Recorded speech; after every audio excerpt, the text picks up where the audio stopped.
Hey, good morning. I'm well. How are y'all? Okay, so here's the deal. Work session today, maybe at the regular meeting, a vote on the bond issue tomorrow. The mayor wants $220 million. We had a talk with Councilman Fleury earlier this morning. He says maybe you guys are going to pare it down to $180 million. And he sort of implied that that would be a good amount for him. We got a text from Ms. Fuller-Levette earlier this morning. She says 180 might be still a little high. What do you think about that? Well, listen, I'm glad you talked to Councilman Fleury first this morning because he is the swing vote on this. Levette, Grayson, and I all have spent a tremendous amount of time talking about the mayor's proposal over the past several weeks, and we are just not comfortable with the process that has been followed to come up with these numbers.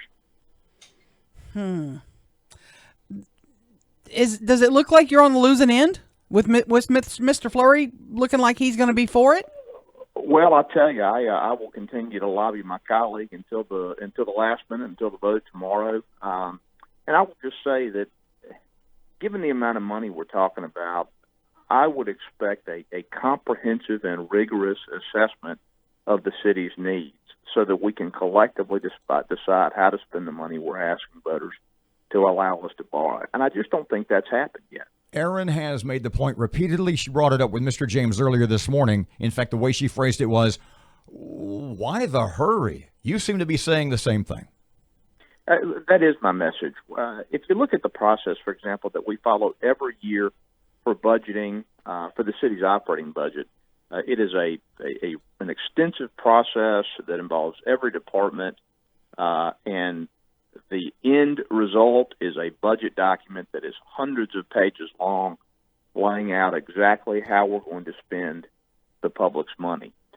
We received the administration's proposal for this bond package in the form of an Excel spreadsheet with some informal notes to the side. That's just not enough, in my view, to help us make the decision about how and when to spend this money.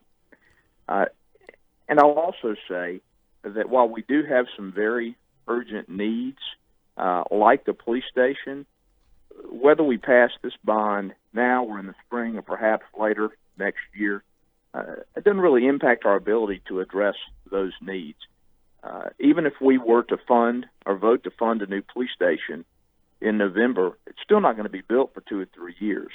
And Councilman Butcher and I both made clear that we're ready to allocate funds now to temporarily move officers out of the worst parts of that building. Let me ask you this, John. Is it accurate when I say the rush is so that we can call this a renewed tax and next spring we can't say that? Is that part of that? Look, certainly that's part of the conversation among the people who are making the decision. But in my mind, it's the very same thing here.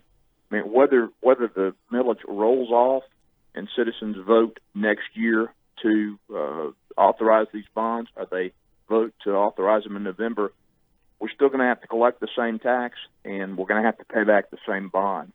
So I think voters are smarter than that, and I don't think that makes any difference or should make any difference in our decision about the timing of this proposal.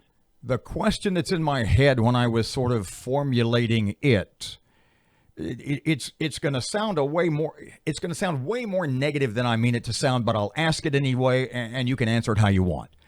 Sure. You and a number of council people seem to have a problem with the lack of specificity, with a lack of detail in the mayor's plan.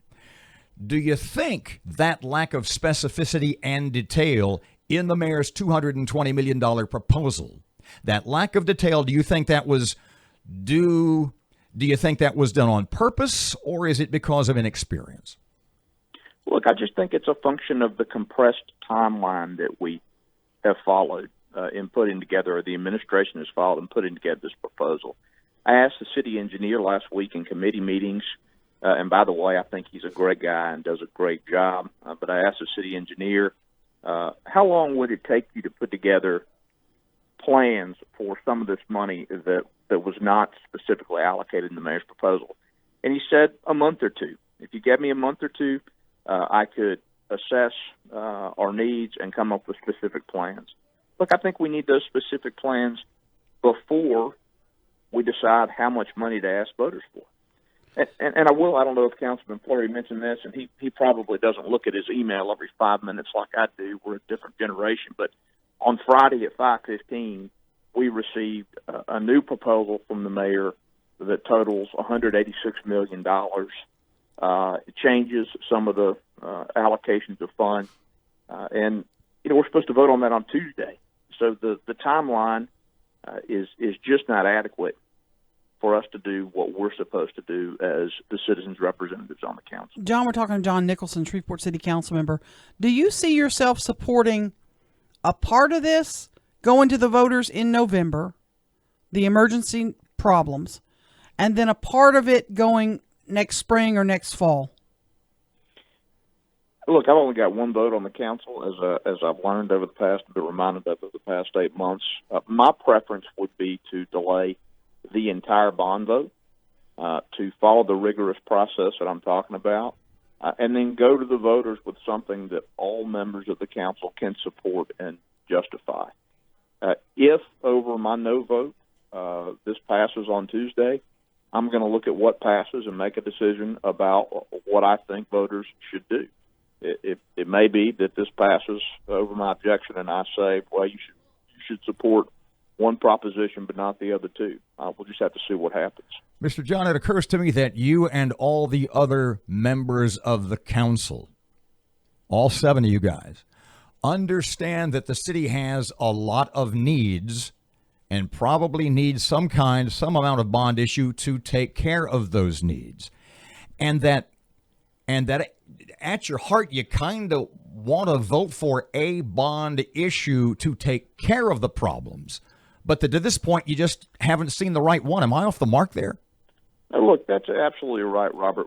We have needs that, as I said in an article that was published in the Times this weekend, must be met with bonds. We've got water and sewer infrastructure, roads, public safety needs that we're going to have to borrow money to meet. And as the mayor has correctly pointed out, our millage rate, the tax rate that the city charges property owners, is at a 35-year low. So I'm not suggesting that we should not have a bond election. I'm just concerned about the timing and the work that has been done leading up to this.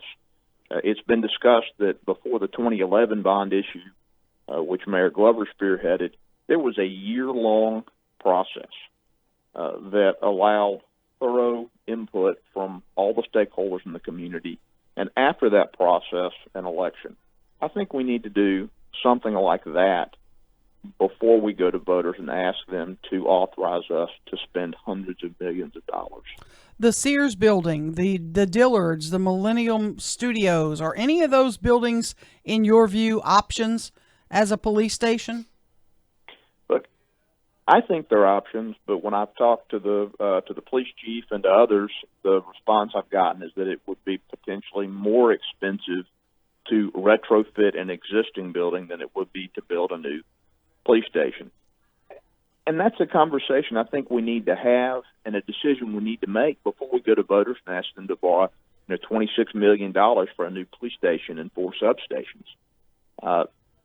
It's not enough from my perspective as a member of the council to rely on the intuition of the professionals involved. Even if I trust their intuition explicitly, we've got to have data and analysis and work product that the people who actually have to vote on the council can assess and consider in making a decision.